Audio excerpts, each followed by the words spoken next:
Hello everyone. ఈ మధ్య నేను జిమ్లో గమనించింది ఏంటంటే వర్కౌట్ చేసేటప్పుడు చాలామంది వాటర్ తాగట్లేదు. వాళ్ళని ఎందుకని క్వశ్చన్ చేస్తే వాళ్ళు చెప్పిన ఆన్సర్స్ ఏంటంటే వర్కౌట్ చేసేటప్పుడు వాటర్ తాగడం వల్ల గొంతు పట్టేస్తుందని, ఊపిరి ఆడదని, ఇంకొంతమంది అయితే హార్ట్ ప్రాబ్లమ్స్ కూడా వస్తాయని చెప్తున్నారు. ఇవన్నీ పిచ్చి ఆలోచనలు. వర్కౌట్ చేసేటప్పుడు మీ బాడీలో టెంపరేచర్ బాగా రైజ్ అవుతుంది అండ్ స్వెట్ పట్టి బాడీలో ఉన్న మినరల్స్ కూడా బయటికి పోతాయి. సో ఈ టెంపరేచర్ని బ్యాలెన్స్ చేయడానికి, మీ బాడీని హైడ్రేటెడ్గా ఉంచడానికి వాటర్ తాగాలి.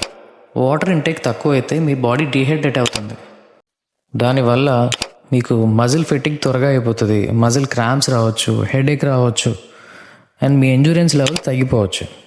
సో వర్కౌట్ చేసేటప్పుడు 700 ml నుంచి 1 లీటర్ వాటర్ వరకు తాగొచ్చు. మీకు బాగా స్వెట్ ఎక్కువ పడితే మీరు ఎలక్ట్రోలైట్స్ ప్రిఫర్ చేయొచ్చు. సో మంచి